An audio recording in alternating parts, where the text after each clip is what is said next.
बच्चों, कैसे हो आप सभी। मैं आशा करता हूँ कि आप सभी स्वस्थ होंगे, मस्त होंगे और आपकी पढ़ाई भी बहुत अच्छे तरीके से चल रही होगी। तो मेरे प्यारे बच्चों, आज की इस क्लास में मैं आपको पढ़ाऊंगा क्लास 11th की एक टॉपिक जिसका नाम है संघ हेमिकॉर्डेटा, यानी कि फाइलम हेमिकॉर्डेटा के बारे में आज मैं आपको अच्छे से बताने वाला हूँ। सबसे पहले मैं आपको ये बताना चाहूंगा कि जो हेमिकॉर्डेटा फाइलम है, ये सबसे पहले क्या हुआ करता था कि संघ कार्डेटा का एक उपसंघ हुआ करता था, यानी कि ये कार्डेटा फाइलम का एक सब फाइलम हुआ करता था। बाद में इसके धीरे धीरे लक्षण को देखा गया, पढ़ा गया, उसके बाद इसको एक अलग संघ बना करके रख दिया गया, जिससे हम नाम देते हैं संघ हेमिकॉर्डेटा। अब हम बात करते हैं कि हेमिकॉर्डेटा का मतलब क्या होता है, यानी कि हम बात करते हैं जो ये वर्ड हेमिकॉर्डेटा है, इस वर्ड हेमिकॉर्डेटा का मतलब क्या है। हेमिकॉर्डेटा, इस वर्ड हेमिकॉर्डेटा का मतलब क्या है, यानी कि शब्द जो हेमिकॉर्डेटा, इसका मतलब क्या है। तो हेमिकॉर्डेटा जो है, अगर इसको हम दो शब्दों में तोड़ते हैं तो दो शब्दों में तोड़ने के बाद जो इसका मतलब निकलता है, उस मतलब को जानेंगे तो आधी टॉपिक क्लियर हो जाएगी यहीं से। तो अगर हम बात करते हैं हेमिकॉर्डेटा जो दो है, वो शब्दों से मिलकर के बना हुआ है। हेमी जिसका मतलब होता है हाफ,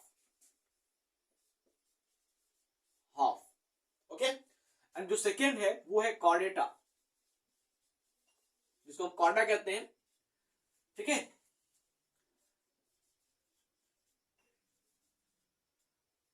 ठीक, कॉर्डा कहते हैं, कॉर्डा का मतलब कॉर्डा, ठीक है। तो अगर हम बात करते हैं, हेमी का मतलब होता है हाफ, हाफ का मतलब होता है आधा, और कॉर्डा की बात करते हैं तो इसका मतलब होता है रज्जु। यानी कि बात करते हैं हेमिकॉर्डेटा एक ऐसे प्राणी होते हैं जिसमें आधा रज्जु पाया जाता है। समझ में आया। Hemichordata is an animal which has half notochord, यानी कि आधा नोटोकार्ड इसके पास पाया जाता है, इस वजह से हम इसको हेमिकॉर्डेटा के नाम से जानते हैं। फिर अगर हम बात करते हैं इसके परिचय के बारे में, तो थोड़ी सी बातें मैं अगर आपको बताऊं यहाँ पर हेमिकॉर्डेटा के बारे में, तो बहुत अच्छी अच्छी बातें मैं आपको बताने वाला हूं आज के इस क्लास में। बस आप ध्यान से सुनिएगा और प्रॉपर नोट्स बनाने की कोशिश कीजिएगा, ठीक है। चलिए हम बात करते हैं हेमिकॉर्डेटा के बारे में। तो हेमिकॉर्डेटा को सबसे पहले हम जलीय कृमि के नाम से जानते थे, या जलीय कृमि होते थे, ठीक है। ये जो हेमिकॉर्डेटा है क्या है, ये सबसे पहले कहते थे जलीय कृमि होते थे, जिन्हें हम एकोर्न के नाम से जानते थे। बात समझ में आई। लिखेंगे हम हेमिकॉर्डेटा, हेमिकॉर्डेटा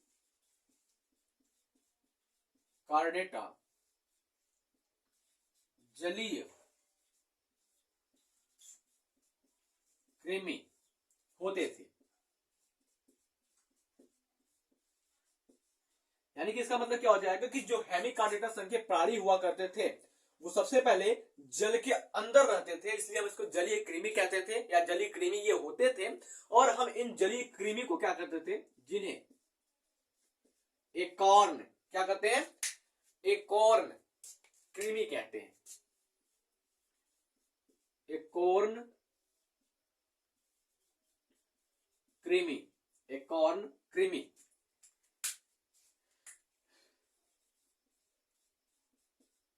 कहते हैं। किसे भाई, जो हेमिकॉर्डेटा के जीव होते थे, जो जल के अंदर रहते थे, उसको हम एकॉर्न कृमि के नाम से भी जानते हैं, एकॉर्न कृमि के नाम से भी पुकारते हैं। बात समझ में आई।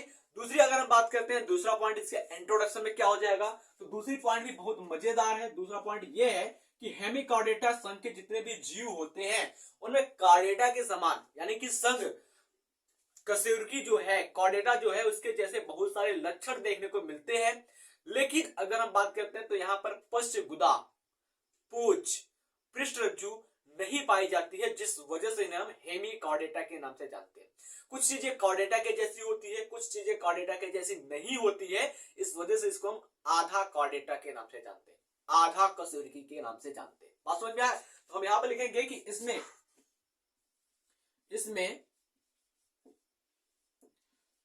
कुछ लक्षण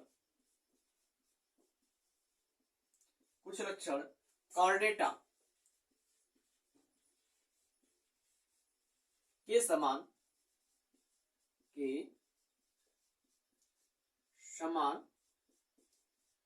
होती है,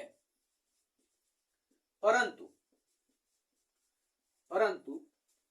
पश्च गुदा, यानी कि जो हमारा एनस होता है वो पश्च गुदा, पूंछ, पृष्ठरज्जु नहीं पाई जाती है,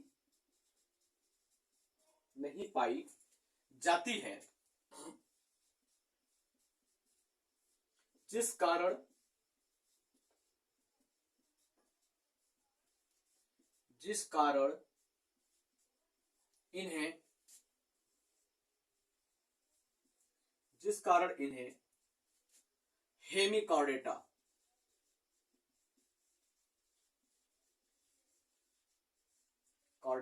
कहते हैं, जिस कारण इन्हें हेमिकॉर्डेटा कहते हैं। इतनी बातें समझ में आई कि हम हेमिकॉर्डेटा को हेमिकॉर्डेटा क्यों कहते हैं, क्योंकि इसमें बहुत सारे लक्षण जो होते हैं वो कार्डेटा के जैसे होते हैं, लेकिन इसमें पश्चगुदा, पृष्ठरज्जु और पूंछ नहीं पाई जाती है, जिस वजह से इसको हम हेमिकॉर्डेटा यानी कि हाफ या आधा कशेरुकी के नाम से जानते हैं।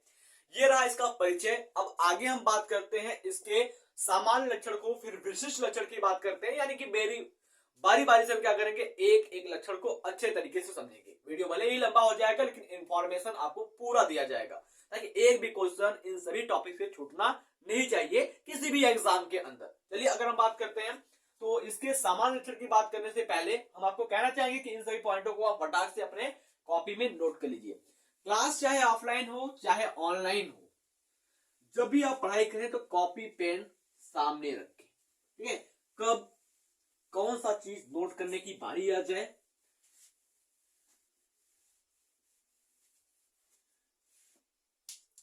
चलिए अगर हम बात करते हैं सामान्य लक्षण की,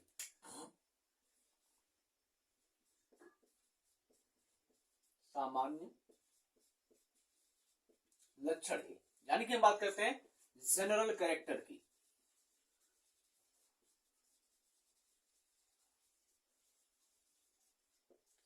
जनरल कैरेक्टरिस्टिक्स, सामान्य लक्षण की बात करते हैं तो जैसा कि हमने हर फाइलम में पढ़ा है, सामान्य लक्षण में सबसे पहले हमने आवाज से शुरू किया है और परिवर्धन पर खत्म किया है।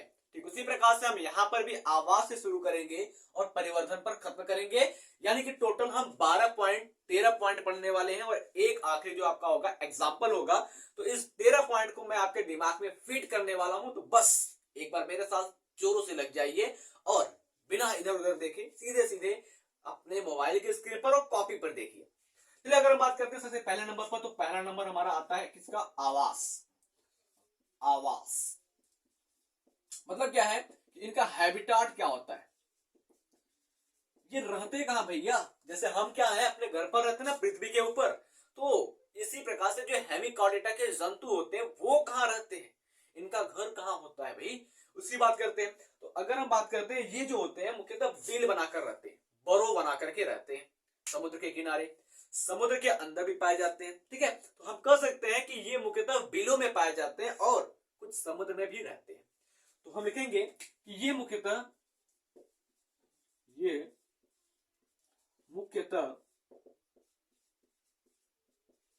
बिलों में पाए जाते हैं,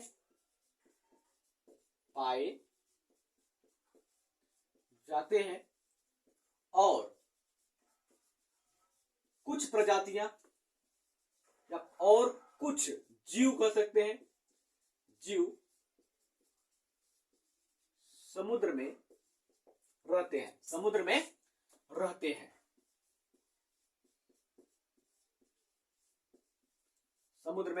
बात समझ में आई। चलिए अब अगर हम बात करते हैं दूसरे नंबर की, तो दूसरा नंबर क्या आ जाता है, दूसरा नंबर होता है शरीर का संगठन, ठीक है। यानी कि हम बात करते हैं बॉडी ऑर्गेनाइजेशन, इनका जो शरीर होता है वो किस स्तर का बना होता है, किस लेवल का ऑर्गेनाइजेशन इनके शरीर में पाया जाता है।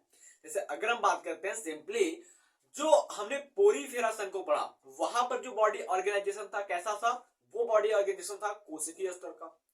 ठीक, उसके बाद अगर हम बात करते हैं उसके आगे गए तो हमने कुछ संघ में पढ़ा शरीर का संगठन ऊतक स्तर का, फिर उसके बाद हमने पढ़ा अंग स्तर का, फिर उसके बाद हमने शुरू किया अंग तंत्र स्तर का ऑर्गेनाइजेशन।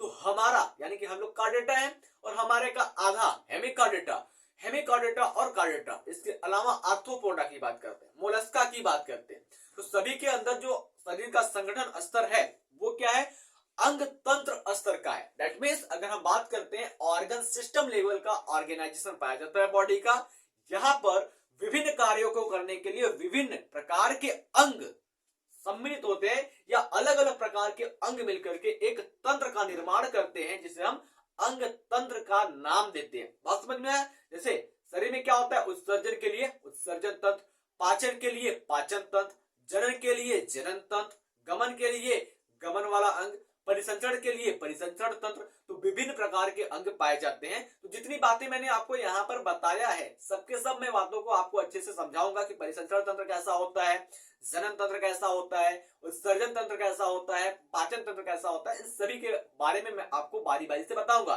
फर्स्ट ऑफ ऑल अगर हम करते हैं कि इनमें जो शरीर का संगठन होता है वो कैसा होता है, शरीर का संगठन यानी कि बात करते हैं हम बॉडी ऑर्गेनाइजेशन की। बॉडी ऑर्गेनाइजेशन की बात करें अगर बच्चा, तो बॉडी ऑर्गेनाइजेशन जो इसमें होता है वो होता है अंग तंत्र स्तर का। कैसा होता है, अंग तंत्र स्तर का, अंग तंत्र स्तर का, अंग तंत्र स्तर का यहाँ पर बॉडी ऑर्गेनाइजेशन पाया जाता है। उसके बाद बात करते हैं तीसरे नंबर पर। तो तीसरे नंबर का जो क्वेश्चन पॉइंट है, हमारा तीसरा जो टॉपिक है वो क्या है इसके अंदर, वो है शरीर का प्रकार, यानी कि जो बॉडी का टाइप होता है वो कैसा होता है, शरीर का प्रकार, यानी कि बात करते हैं हम बॉडी टाइप की बात करते हैं। तो बॉडी का टाइप कैसा होता है, जैसे अगर हम बात करते हैं अपने शरीर की, तो हमारा शरीर कैसा है भाई, हमारा शरीर है गर्दन, वक्ष, उदर गुहा, पैर में बटा हुआ है। ठीक उसी प्रकार से अगर हम बात करते हैं हेमिकॉर्डेटा का जो शरीर होता है वो कैसा होता है, तो भाई हेमिकॉर्डेटा का जो शरीर होता है वो कोमल होता है, कीट के जैसा होता है, और सूंड पाया जाता है, कॉलर पाया जाता है और धड़ पाया जाता है। इसमें ये क्या होता है, बटा होता है। जैसे कि अगर हम बात करते हैं एग्जाम्पल में, आपने बैलोनोग्लासेस को देखा होगा, तो बैलोनोग्लासेस क्या है भाई, सूंड, कॉलर और धड़ में बटा हुआ है और एक इसमें लंबा पूंछ भी पाया जाता है। तो शरीर के प्रकार की बात करते हैं तो इनका जो शरीर होता है वो कैसा होता है, कोमल होता है। शरीर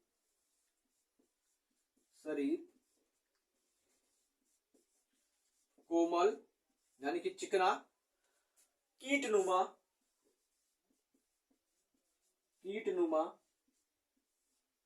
उसके बाद बात करते हैं तो क्या है, सूंड, कॉलर तथा धड़। धड़ में बटा होता है, धड़ में बटा होता है।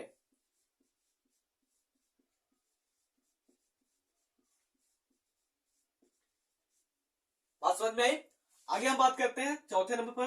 तो चौथा पॉइंट क्या हो जाता है हमारा, चौथा पॉइंट हो जाता है देहभित्ति यानी कि बॉडी वॉल। जो इनकी शरीर होती है वो कैसे ढकी होती है, कितने अस्तर पाए जाते हैं त्वचा की, उसकी बात करते हैं। तो अगर हम बात करते हैं इसमें शरीर के देहभित्ति की,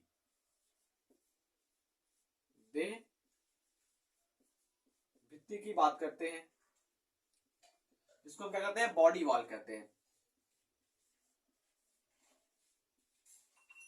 बॉडी वॉल की बात करें बेटा, तो बॉडी वॉल जो होता है यहाँ पर कैसा होता है, इनमें एक कहरीय बाह्य त्वचा उपस्थित होती है, यानी कि सिंगल लेयर्ड एक्टोडर्म पाया जाता है। इसमें एकहरीय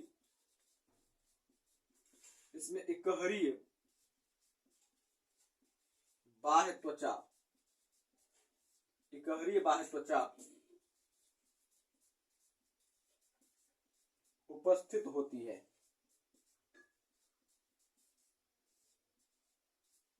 इसमें एकहरीय बाह्य त्वचा उपस्थित होती है, यानी कि इसमें सिंगल लेयर्ड एक्टोडर्म पाया जाता है। पांचवें नंबर पर बात करते हैं, तो पांचवें नंबर पर क्या आता है भाई, पांचवें नंबर पर हम यहाँ पर बात करेंगे इनकी समिति के बारे में, यानी कि सिमेट्री कैसी होती है। जैसे हम बताते हैं सिमेट्री के आधार पर जीवों को 3 भागों में असमिति, अरिसमिति और द्विपार्श्वमिति में बांटा गया है। तो अरिसमिति का मतलब आपको पता है कि भाई किसी भी एंगल से काटो जीव 2 भागों में बट जाएगा। असमिति का मतलब भाई किसी भी एंगल से काट लो, कितना भी जोर लगा लो, कितना भी कोशिश कर लो, वो 2 बराबर भागों में नहीं बटने वाला। ठीक है।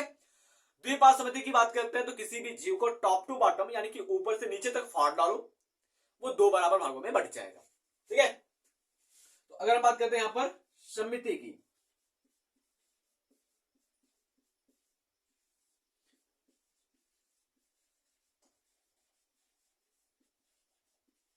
सिमेट्री की बात करते हैं तो यहां पर जो सिमेट्री होती है कैसे होती है, द्विपार्श्व होती है। द्विपार्श्व समिति।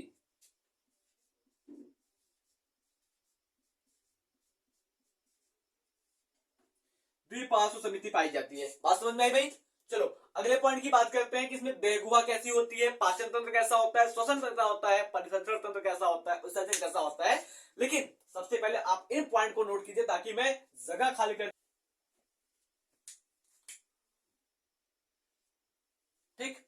तो अगले बात करते हैं क्या हो जाएगा यहां पर छठे नंबर पर देहगुहा। देह गुहा, देहगुहा जिसको हम कहते हैं बॉडी सिलोम, बॉडी सिलोम या कैविटी के नाम से जानते हैं। तो यहां पर जो देहगुहा होती है वो उपस्थित होती है एंटेरोसिलोम प्रकार की। ठीक है। गुहा उपस्थित होती है यानी कि ये कैसे होते हैं, प्रगुही होते हैं। और किस प्रकार की गुहा पाई जाती है, तो वहां पर गुहा जो होती है वो एंटेरोसिलोम होती है। ठीक है। एंटेरोसिलोम प्रकार की यहां पर गुहा पाई जाती है। बात समझ में आई। फिर आगे हम बात करते हैं 7वें नंबर पर। 7वें नंबर पर आ जाता है पाचन कैसा होता है इसमें, यानी कि बात करते हैं पाचन तंत्र, डाइजेस्टिव सिस्टम।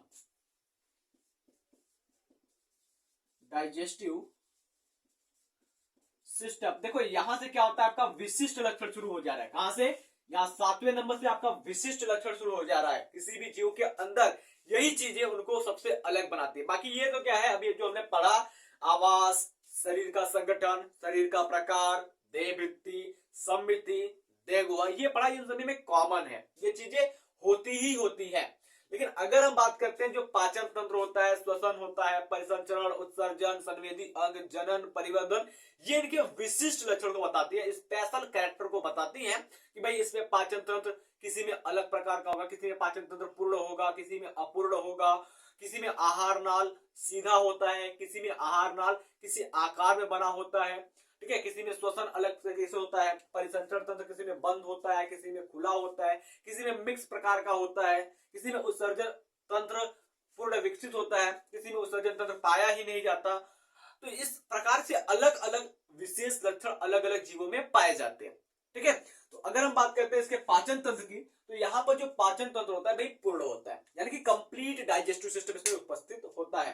तो यहां पर मैं लिखूंगा कि पाचन तंत्र पूर्ण विकसित होता है, पूर्ण विकसित होता है। पाचन तंत्र पूर्ण विकसित होता है। इसमें आहार नाल यू के आकार का होता है, जो कैपिटल यू होता है ना इंग्लिश का, उस आकार का होता है। तो इसमें आहार नाल, इसमें आहार नाल कैपिटल यू के आकार का होता है ना, कैपिटल यू के आकार का होता है, के आकार का होता है। आहार कैसा होता है, कैपिटल यू के आकार का होता है। Just okay. अगर हम बात करते हैं अगले पॉइंट की, यानी कि 8वें नंबर पर बात करते हैं, तो 8वें नंबर पर क्या आता है, तो 8वें नंबर पर आएगा श्वसन, यानी कि रेस्पिरेशन कैसे होता है, ये जो जीव होते हैं वो श्वसन कैसे करते हैं, यानी कि बात करते हैं यहां पर हम श्वसन की, रेस्पिरेशन की बात करते हैं। तो बच्चा यहाँ पर जो श्वसन होता है वो क्लोम दरारों के द्वारा होता है, गिल्स क्लैफ्ट के द्वारा यहाँ पर श्वसन पाया जाता है। ठीक है, तो श्वसन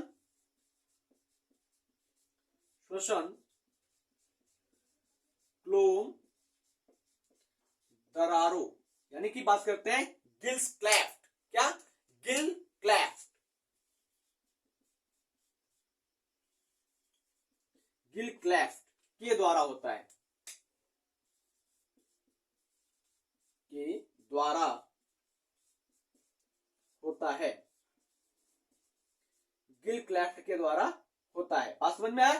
फिर अगले पॉइंट की बात करते हैं जो हमारा 9वें नंबर पर आता है। 9वां नंबर क्या हो जाता है भाई? परिसंचरण तंत्र इसमें कैसा होता है? परिसंचरण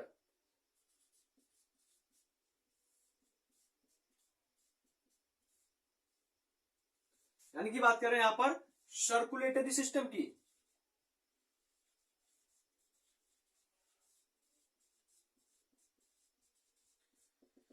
सर्कुलेटरी सिस्टम की बात करते हैं तो भाई यहां पर जो सर्कुलेटरी सिस्टम होता है, अगर बात करते हैं मुख्य रूप से जो सर्कुलेटरी सिस्टम होता है वो दो प्रकार के होते हैं, एक खुला और एक बंद। ये दो मुख्य रूप से होते हैं और किसी किसी में मिक्स प्रकार का पाया जाता है, मिक्स टाइप होता है। तो अगर हम बात करते हैं तो यहां पर जो परिसंचरण तंत्र होता है वो मुख्य रूप से खुले प्रकार का परिसंचरण तंत्र पाया जाता है। तो यहां पर हम क्या कहेंगे? परिसंचरण तंत्र खुले प्रकार का होता है। परिसंचरण तंत्र, परिसंचरण तंत्र खुले प्रकार का होता है, खुले प्रकार का होता है। बात समझ में है भाई? जो परिसंचरण तंत्र कैसा होता है? यहाँ पर खुला होता है। उसके बाद अगर हम बात करते हैं 10वें नंबर पर, तो 10वें नंबर पर एक स्पेशल बात आ जाएगा, एक बहुत अच्छी पॉइंट आती है कि यहाँ पर उत्सर्जन जो होता है वो कैसे होता है। अपशिष्ट पदार्थों को ये जीव अपने शरीर से बाहर कैसे निकालते हैं। हम लोगों के पास क्या है? अपशिष्ट पदार्थों को बाहर निकालने के लिए ढेर सारे उत्सर्जन अंग पाए जाते हैं। जैसे हम बात करते हैं यूरिन को निकालने के लिए, भैया बताइए आपको क्या होता है? ठीक है, आपका मूत्रवाहिनी के द्वारा मूत्र जो होता है बाहर निकलता है पेनिस के होते हुए। अपशिष्ट जो फीकल मैटर होते हैं वो क्या होते हैं? गुदा नाल के द्वारा निकलते हैं। जो पसीना होती है, स्वेट होती है, वो स्वेट ग्रंथियों के द्वारा बाहर निकलती है। ठीक उसी प्रकार से यहाँ जो हेमिकॉर्डेटा होती है, हेमिकॉर्डेटा संघ के अंदर भी उत्सर्ज्य अंग पाए जाते हैं। तो अगर हम बात करते हैं उत्सर्जन जो होता है इसमें सूंड में उपस्थित सूंड ग्रंथि के द्वारा होता है, जिसे ग्लोमेरुलस के नाम से जानते हैं। उत्सर्जन कैसे होता है? उत्सर्जन जिसको हम कहते हैं एक्सक्रीशन, एक्सक्रीशन।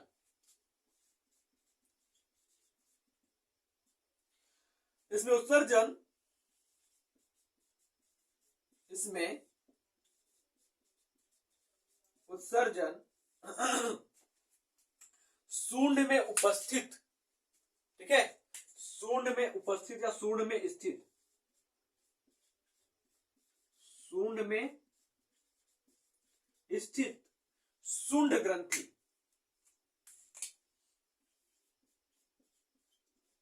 सूंड ग्रंथि जिसे ग्लोमेरुलस कहते हैं, जिसे ग्लोमेरुलस, ग्लोमेरुलस कहते हैं।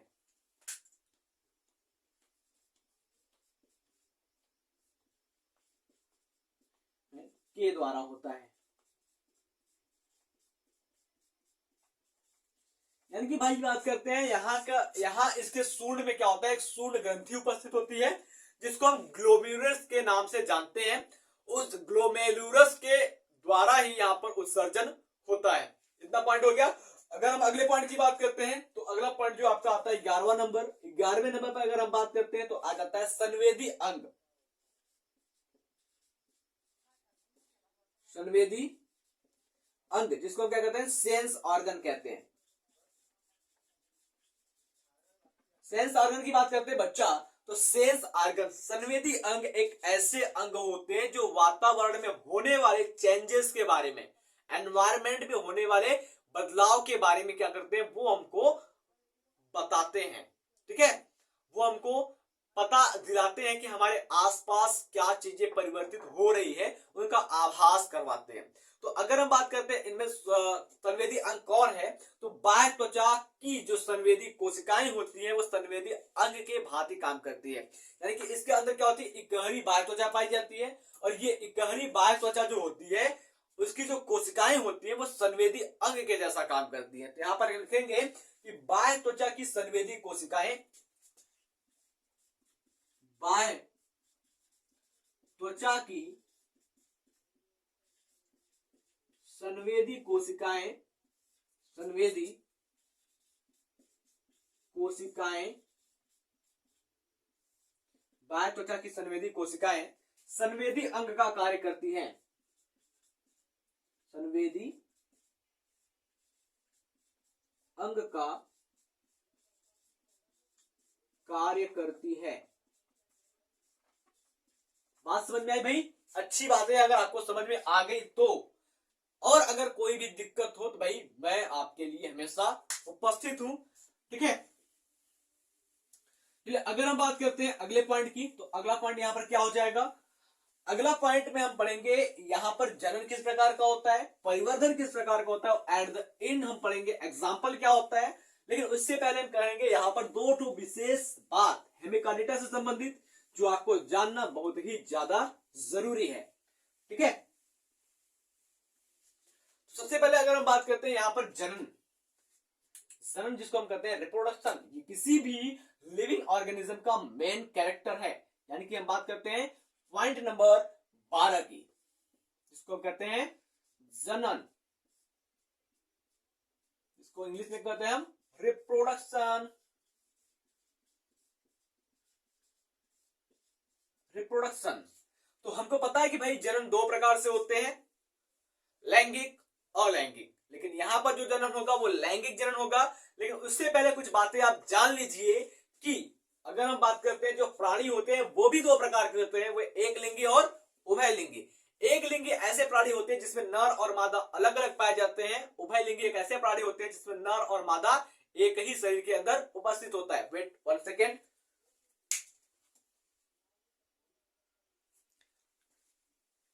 एक ही शरीर के अंदर उपस्थित होता है। ठीक है, तो अगर हम बात करते हैं जो आपके हेमिकार्डिटा संघ के जीव होते हैं वो कैसे होते हैं, तो भैया ये एक लिंगी होते हैं, ये एक लिंगी होते हैं, एक लिंगी होते हैं, अर्थात नर तथा मादा अलग अलग शरीर में पाए जाते हैं। अलग अलग, मैंने दो लिख दिया, मतलब कि दो बार अलग अलग है, अलग अलग शरीर में पाए जाते हैं। अगली पॉइंट क्या हो जाएगी इससे संबंधित, अगली पॉइंट हो जाएगी यहां पर कि जनन जो होता है वो लैंगिक होता है, जनन लैंगिक होता है। अगली पॉइंट से जो हो जाएगी वो हो जाएगी निषेचन से संबंधित। निषेचन जो होता है वो शरीर के बाहर होता है, तो यहां पर निषेचन कैसा होगा, बाह्य। निषेचन बाह्य होता है। ठीक है, तो अब हम बात करते हैं आखिरी पॉइंट की, जो इसके विशिष्ट लक्षण में आता है वो है परिवर्धन। इसको हम क्या कहते हैं, डेवलपमेंट, जिसको हम विकास भी कहते हैं। इनका विकास कैसे होता है, ये कैसे बड़े होते हैं, तो अगर हम बात करते हैं इनमें जो परिवर्धन होता है वो प्राय अप्रत्यक्ष होता है, एक लार्वा के रूप में, जिसका नाम है टर्नेरिया लार्वा। ठीक है, तो परिवर्धन प्राय अप्रत्यक्ष होता है, परिवर्धन प्राय अप्रत्यक्ष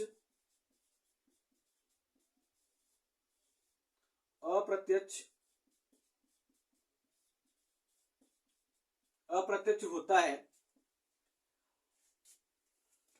इनके लार्वा को टर्नेरिया लार्वा कहते हैं। क्या कहते हैं? टर्नेरिया लार्वा।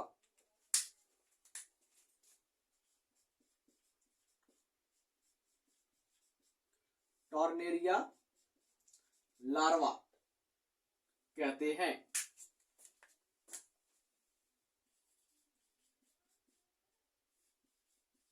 आई होप इतनी बातें आपको अच्छे से समझ में आ गई होगी और एक एक पॉइंट आपके दिमाग में फिट हो गया होगा।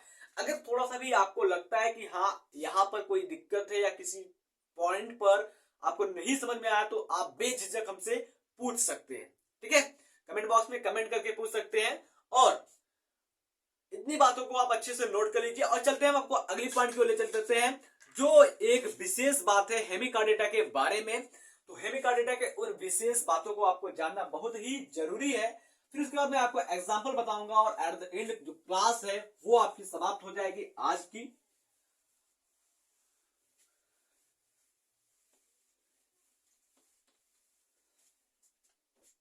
चलो बात करते हैं, जो हेमिकार्डेटा होता है उसे पृष्ठ रज्जु के जैसी संरचना पाई जाती है, लेकिन वास्तविक पृष्ठ रज्जु नहीं पाई जाती है। जो भी संरचना उसके जैसी पाई जाती है उसको हम स्टोमोकार्ड का नाम देते हैं। समझ में आया? पृष्ठ रज्जु के जैसी संरचना पाई जाती है बट वास्तव में पृष्ठ रज्जु नहीं पाई जाती है, जिसको हम क्या कहते हैं? स्टोमोकार्ड के नाम से जानते हैं। और ये जो स्टोमोकार्ड है वो खोखली बाह्य वृद्धि होती है। क्या होती है? एक खोखली यानी कि खोखला होता है, होलो होता है, बाह्य यानी कि बाहर की ओर वृद्धि होती है, ग्रोथ होता है, जो मुख से निकलती है, जो मुख होता है वहां से निकलती है। और इसे सूंड का मुख अंधनाल के नाम से भी जानते हैं। किसे? जो स्टोमोकार्ड होता है उसको हम सूंड का मुख अंधनाल के नाम से जानते हैं, बकल डाइवर्टिकुलम के नाम से भी जानते हैं।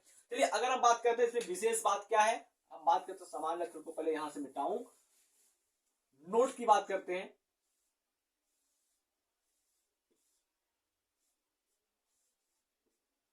और इस नोट की बात करते हैं तो ये नोट क्या है? बहुत ही बेहद बेहद बेहद इंपॉर्टेंट नोट है, आप इसको जानते रहिए। तो अगर हम बात करते हैं कि हेमिकार्डेटा, हेमिकार्डेटा में पृष्ठ रज्जु के जैसी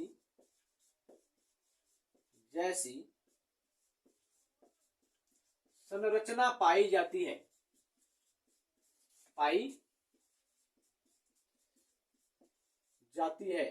जिसे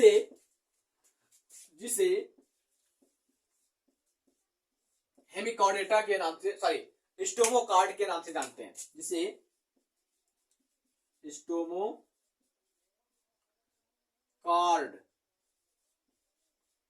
कहते हैं। बात समझ में आई? अगर हम बात करते हैं कि जो ये स्टोमोकार्ड होता है वो क्या होता है? यह खोखली बाह्य वृद्धि है जो मुख से निकलती है। कौन? स्टोमोकार्ड एक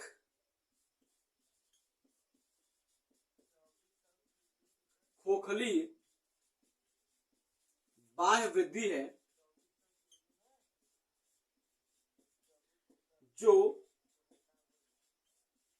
मुख से निकलती है।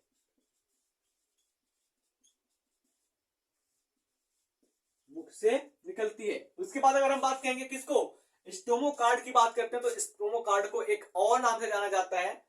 तो स्टोमोकार्ड को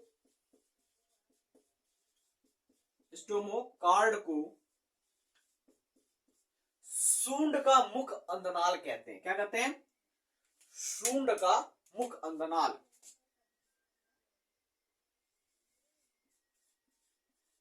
सूंड का मुख अंधनाल यानी कि बात करते हैं, इसको कहते हैं बक्कल डाइवर्टिकुलम। बक्कल डाइवर्टिकुलम भी कहते हैं। भी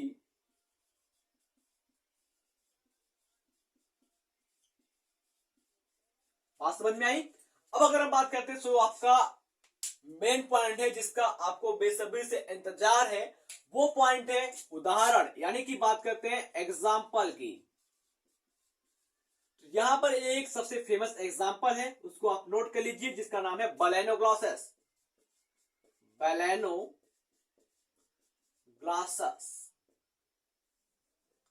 बैलेनोग्लॉसस, मैं फिर से लिखता हूं, बैलेनोग्लॉसस,